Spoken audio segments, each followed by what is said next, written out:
Pemirsa, kita beralih ke kabar lainnya. Komisi Pemberantasan Korupsi atau KPK mengungkap modus korupsi Gubernur Bengkulu Rohidin Mersyah yang terjaring operasi tangkap tangan Komisi Anti Rasuah pada Sabtu kemarin.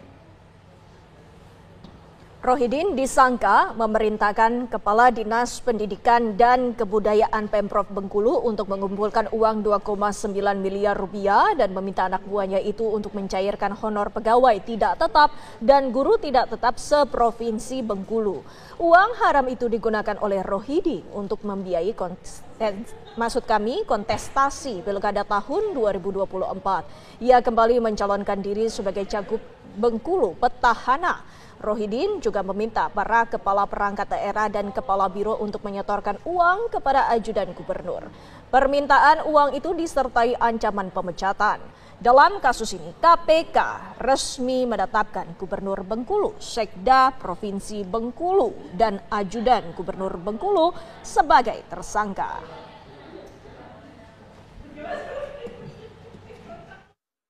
Bulan Juli tahun 2024, Saudara RM menyampaikan bahwa yang bersangkutan membutuhkan dukungan berupa dana dan penanggung jawab wilayah dalam rangka pemilihan Gubernur Bengkulu pada Pilkada serentak bulan November 2024. Selanjutnya pada sekitar bulan September sampai dengan Oktober 2024, Saudara IF mengumpulkan seluruh ketua OPD dan Kepala Biro di lingkup Pemda Provinsi Bengkulu dengan arahan untuk mendukung program Saudara RM yang mencalonkan diri kembali sebagai Gubernur Bengkulu.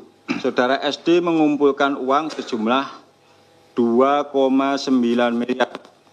Saudara SD juga diminta Saudara RM untuk mencairkan honor PTT pegawai tidak tetap dan GTT guru tidak tetap seprovinsi Bengkulu sebelum tanggal 27 November tahun 2024. Jumlah honor per orang adalah 1 juta.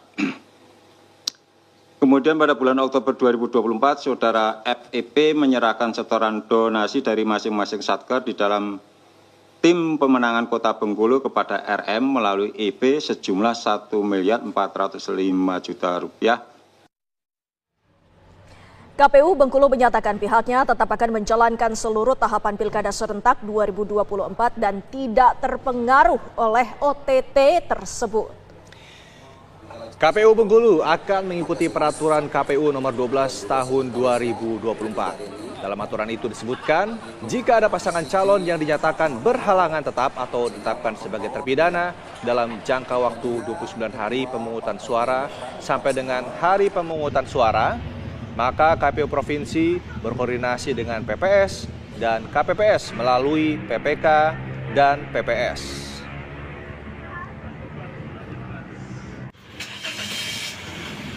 Kami tetap untuk menjalankan tahapan. Itu ya. Cukup ya? Termasuk clear ya? Dari tidak ada pembatalan cagup ini seperti apa? Jadi sesuai dengan PKPU nomor 17 tahun 2024 di pasal 16, bahwasanya apabila ada pasangan calon yang dinyatakan berhalangan tetap ataupun ditetapkan sebagai terpidana H-29 atau sampai dengan hari pemungutan suara, itu KPU bersurat kepada KPU Kabupaten Kota, PPK dan PPS dan juga kepada KPPS untuk menyampaikan informasi tersebut. Jadi itu kira-kira norma yang ada di PKPU. Jadi selain itu kami tidak bisa tafsirkan. Terima kasih ya, cukup ya. Lalu bagaimana perkembangan terkini kasus korupsi yang menyeret Gubernur Bengkulu Rohidin Mersyah dan apa dampaknya bagi status pencalonan Rohidin dalam Pilkada 2004? Kami ajak Anda bergabung dengan Adi Mulya di gedung KPK dan juga ada rekan Miko nantinya di Mapolda Bengkulu. Baik, pertama kita menuju ke Adi Mulya. Baik, Adi Mulya, bagaimana dengan kelanjutan dari kasus Gubernur Bengkulu ini, Adi?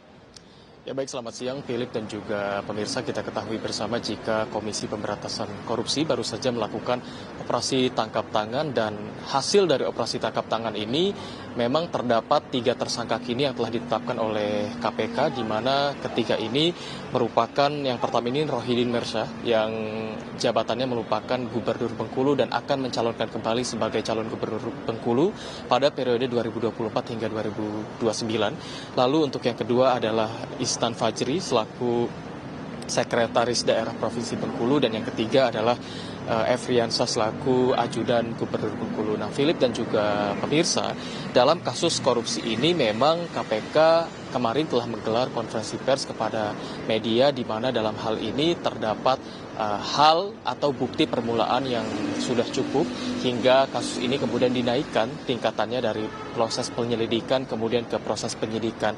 Dan dari Kitab Undang-Undang Hukum Pidana kita ketahui jika proses telah naik ke tahap penyidikan itu artinya telah terdapat tersangka yang ditetapkan. Dalam hal ini memang KPK juga menyita setidaknya 7 miliar rupiah dalam kasus korupsi ini, dan OTT ini memang dilakukan di lingkungan Pemprov Bengkulu. KPK juga berkoordinasi dengan kepolisian di Bengkulu. Nah, untuk uang ini memang terdapat dari 4 tempat. Yang pertama ini uang tunai sebesar 32,5 juta rupiah ditemukan dari mobil dinas Tenaga Kerja dan Transmigrasi Provinsi Bengkulu Syarifuddin.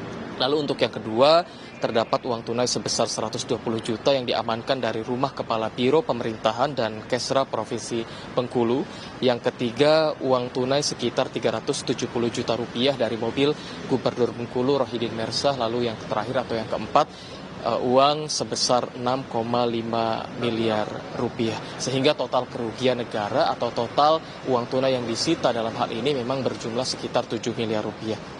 Dan kedepannya memang KPK akan selanjutnya melakukan penahanan selama 20 hari ke depan kepada para tersangka ini. 3 tersangka ini akan ditahan terhitung sejak 24 November 2024 kemarin hingga 20 hari ke depan, di mana di tanggal 13 Desember 2024, dan penahanan ini dilakukan di rutan cabang KPK.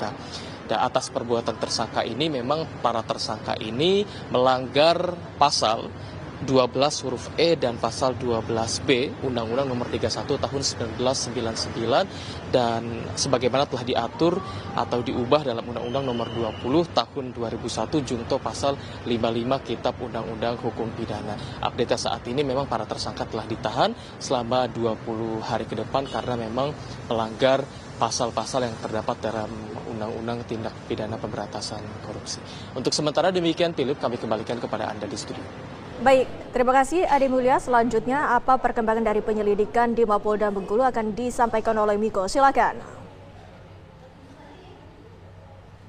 Baik, dapat kami kabarkan bahwa memang sampai sejauh ini pasca OTT yang dilakukan oleh KPK di Bengkulu, KPU Provinsi Bengkulu sudah menyatakan sikap bahwa memang tadi malam sudah melakukan konferensi pers di aula KPU Provinsi Bengkulu.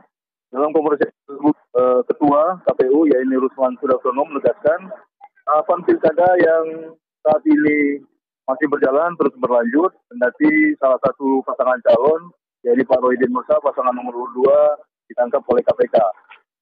Dan menurut Rusman sendiri bahwa memang sesuai dengan PKPU nomor 17 tahun 2024 ini terus berjalan, kendati salah satu pasangan calon maksudnya salah satu pasangan calon mengalami kendala hukum yaitu oleh KPK RI. Lalu bagaimana dengan aktivitas di kantor Gubernur Bengkulu, dan apakah ada penyegelan yang dilakukan oleh aparat di kantor gubernur tersebut?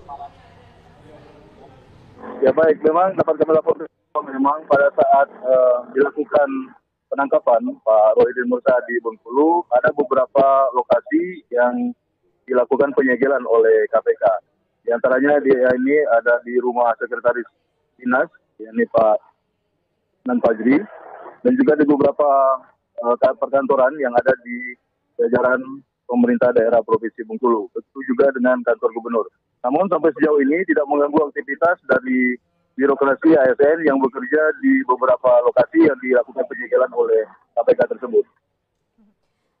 Bagaimana dengan pelaksanaan pilkada serentak di Bengkulu? Baik, hingga sejauh ini memang isu yang disebarkan dan juga menjadi perbincangan di kalangan masyarakat tidak menyurutkan dukungan terhadap Pak Romer sendiri, Rohidin Mersa. Namun memang perjalanan karir beliau di Provinsi Bengkulu sangat panjang dan akhirnya juga berakhir ditangkap oleh KPK. Namun di Bengkulu sejauh ini masih tetap kondusif dan aman dan tetap menjaga dari stabilitas dukungan masing-masing pasangan calon yang ada di Provinsi Bengkulu. Baik, terima kasih Miko informasinya langsung dari Bengkulu. Kami